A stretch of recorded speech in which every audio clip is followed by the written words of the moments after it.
My best friend tried to break us up by warning my partner about me, so I asked my partner to reply one time, and my friend exposed herself immediately. Throwaway because a couple of people involved live online, and I do not want this tied to my main. I am 28F, my partner Drew is 30M, we have been together a little over 4 years, lived together for 2, and we were in that boring stable stage where the biggest disagreements were about grocery lists and whose turn it was to call the internet company. My best friend Priya is 28F, we have known each other since sophomore year of college, she was in my wedding Pinterest board stage with me, she was the person I called when my dad was in the hospital, she was also the person who would say stuff like, "You are the only one who really gets me," and then get quiet if I spent too much time with anyone else.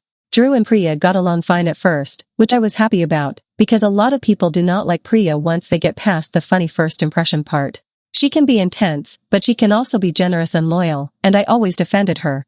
Around late November, Drew started acting slightly off, not in a secretive way, more like he was trying to decide if something was worth bringing up. One night he asked, "Has Priya been stressed lately?" And I said yes, work has been a lot, she has been complaining about her manager, why? He said, "She has been texting me more," and I assumed it was about the surprise birthday thing, right? That was another detail, Priya insisted on planning my birthday this year. She told Drew she wanted it to be a surprise and asked him not to tell me. He agreed, because it sounded harmless, and I did not think twice about it. Drew handed me his phone and showed me a message thread with Priya. At first it was normal, her asking what kind of cake I liked, what restaurants I had been talking about, what days he thought I would be free. Then it shifted. "Priya, I need to ask you something serious, and you cannot tell Noel." "Drew, what is it?" "Priya, I have been worried about you, and I do not know if you see it yet, but she can be a lot." "Drew, what do you mean?" "Priya, she is not a bad person, but she has a temper, and she tells stories in a way that makes her look like the victim, and I do not want you to get trapped." Drew stared at me while I read it, like he was waiting for me to explode. I did not, because I was too confused. I scrolled. "Drew, I have never seen her do anything like that." "Priya, of course you have not, she is careful, she is charming, that is what she does." "Drew, Priya, that is a big accusation." "Priya, I am warning you because I care about you. You deserve someone who does not control you. I am telling you this as a friend." My face went hot, not because I felt caught, but because it was so sudden and so specific. Temper, careful, controlling. Priya was describing a person I did not recognize, and she was doing it to my partner behind my back. I asked Drew if he had responded after that. He said no, because he did not know what to say, and it felt wrong. He also said Priya had been calling him, not just texting, and he had not answered. I told Drew I was going to call Priya right then, and Drew said, "Please do not yet, because I want to see what she is trying to do." That sentence made my stomach drop, because it had not even occurred to me that Priya could be trying to do something, not just venting or being dramatic. I thought she was spiraling, not scheming. So Drew and I talked through what we knew. 1. Priya was telling Drew not to tell me, which meant she knew it was inappropriate. 2. She had not brought any of this to me first, even though I am supposedly her best friend. 3. She had not given a single example of what I had done, no story, no incident, nothing concrete, just labels. Drew said something simple that stuck. If she genuinely believed you were unsafe to be with, she would tell you, too, not just me. That night I texted Priya, "Hey, can you come by tomorrow? I want to talk," and she replied instantly, "Yes, is everything okay? Did he tell you about the birthday?" with a smiley face that annoyed me more than it should have. Drew asked what I wanted to do. Part of me wanted to confront her immediately. Another part of me wanted to see how far she would take it if she thought Drew was listening. I told Drew I did not want a long back and forth. I wanted one message from him, one chance for her to show her real goal without me trying to interpret it. So we agreed on a single reply from Drew, polite, short, and designed to give her enough room to reveal herself. Drew texted Priya the next morning. "Drew, I have been thinking about what you said. If this is serious, can you tell me what you mean?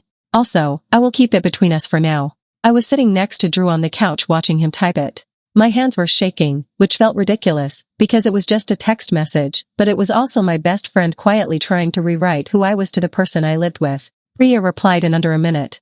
"Priya, thank you for believing me." I was scared to say anything because I did not want her to turn you against me. "Drew, I am not against you. I just need details." "Priya, I can explain better in person." "She cannot be there." "Promise me she will not be there." "Drew, where?" "Priya, my apartment. Tonight. I will make it easy, I have wine, and I will tell you everything, and you can decide what you want to do." Drew looked at me, like, "Are you seeing this?"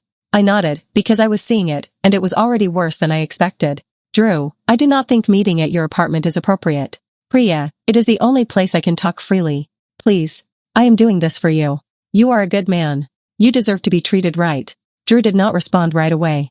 I told him to ask one more question, directly. Drew, are you saying you want me to leave her? Priya, I am saying you do not have to settle. If you leave, you will not be alone. That was the moment the air changed in the room. It was not a misunderstanding. It was not her being protective. It was not her being dramatic. It was her trying to separate us while keeping her hands clean by calling it a warning.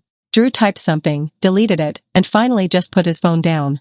I asked Drew, do you think she has been trying to do this for a while? He said yes, and then told me something I had not known. Priya had been asking him questions for months that felt weird but not obviously wrong at the time. Stuff like, do you ever feel like Noel does not appreciate how calm you are? Or, do you ever wonder what it would be like to be with someone who is more supportive? Or, if you ever needed to talk, you can always talk to me. He said he always answered vaguely and tried to redirect, because he assumed she was just being Priya, and he did not want to create drama between me and my best friend.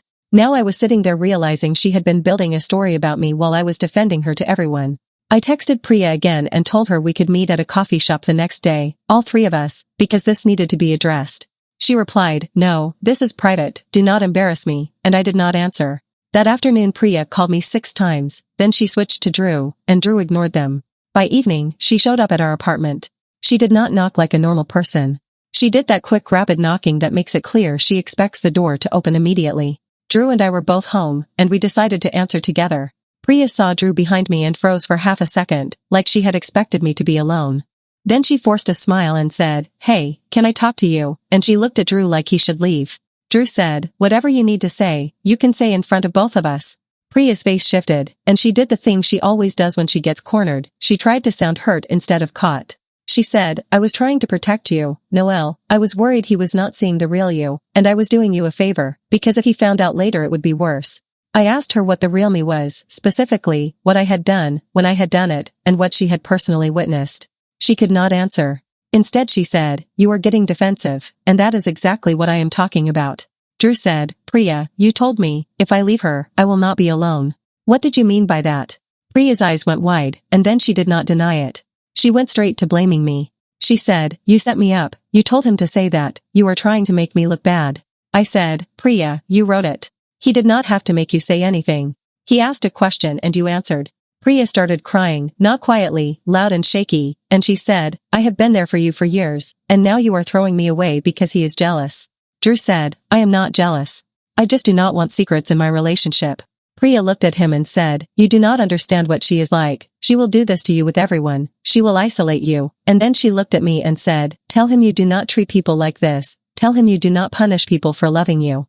The second she said loving you, I knew exactly what game she was playing. She wanted it to sound like unrequited friendship, not a move. I told her to leave.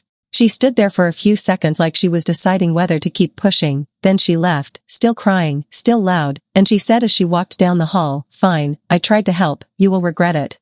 I thought that was the end, because what else could she do after being caught in writing? It was not the end.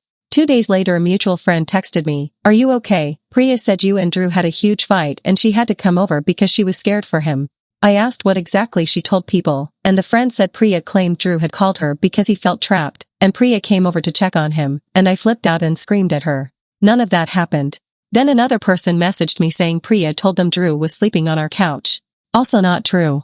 Then my cousin asked why Priya had posted a story saying, when you finally speak up for someone and the villain shows their face, and tagged no one but made it obvious. I did not respond publicly. Drew did not respond publicly. We told a few close people the truth privately, and most of them believed us immediately because Priya's story did not match her timeline. Then came the part that made it harder, Drew's mom's birthday dinner. Drew's family is not huge, but they are close, and I am included in everything. Drew's mom loves Priya because Priya has always been the charming friend in front of parents, the one who brings flowers and offers to help clean up.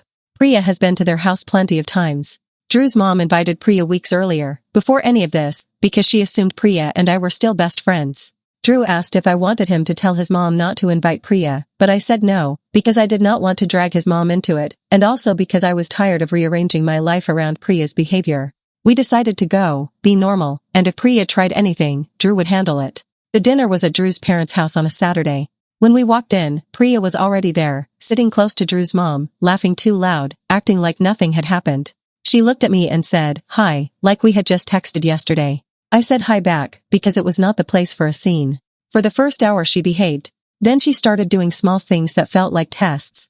She would ask Drew questions and not include me, like, "Drew, remember that place you told me about, the one you said you wished you could go without all the stress?" And she would glance at me when she said stress.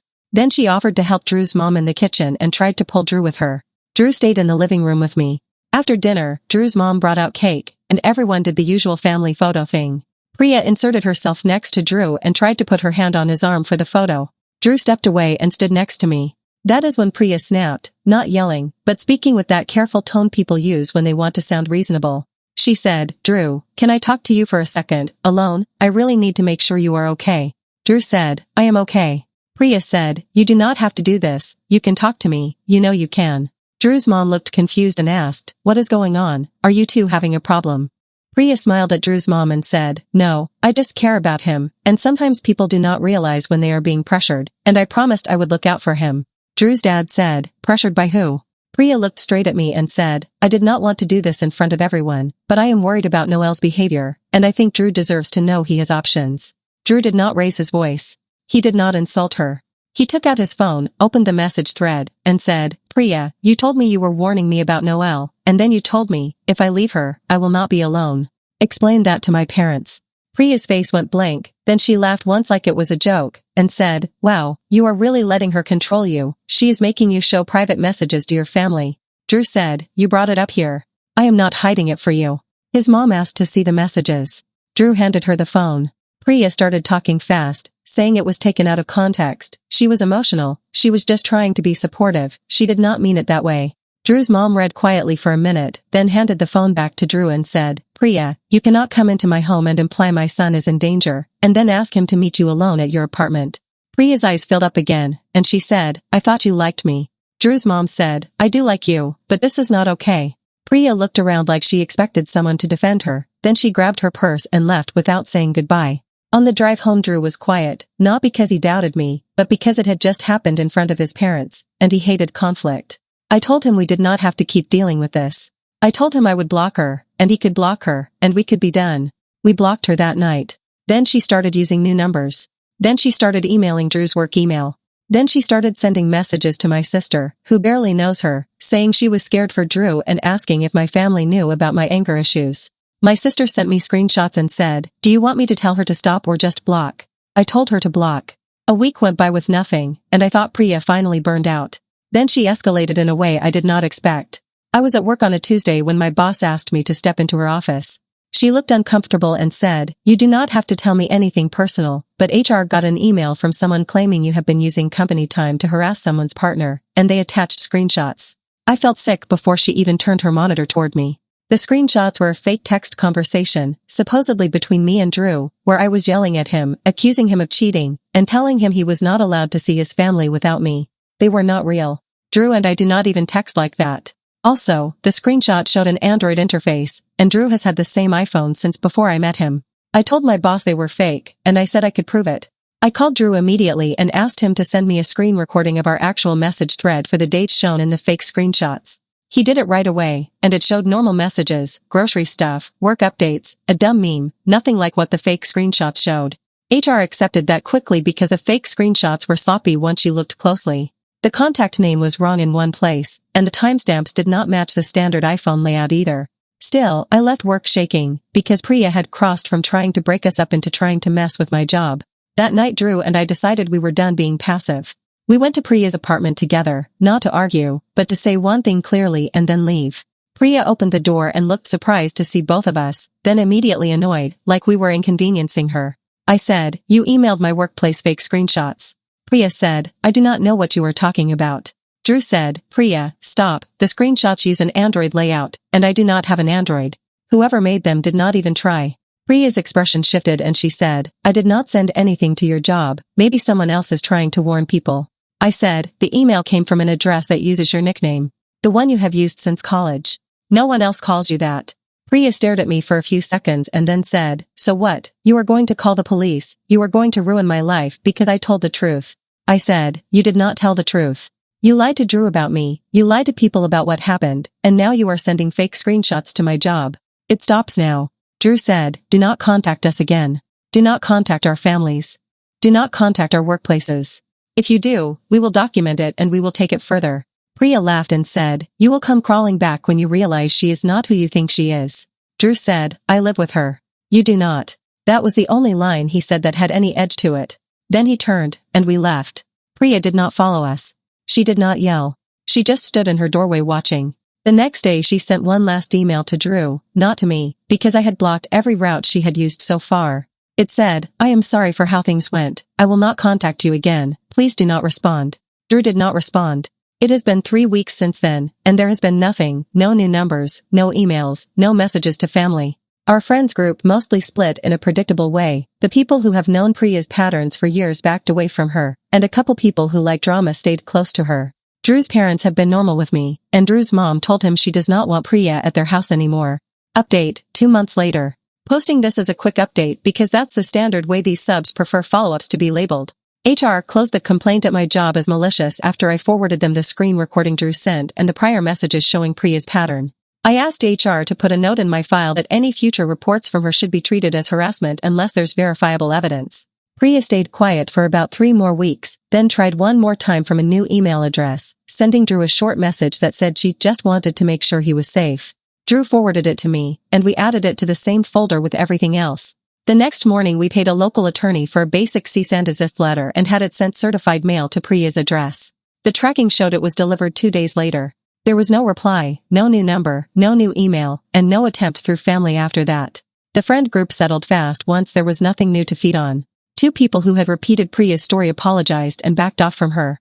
Everyone else stopped bringing her up. Drew's mom texted me this week to ask if I want to help her pick a paint color for their guest room, because she's redoing it before spring. Drew and I renewed our lease, and the only person who has a key to our place now is his mom.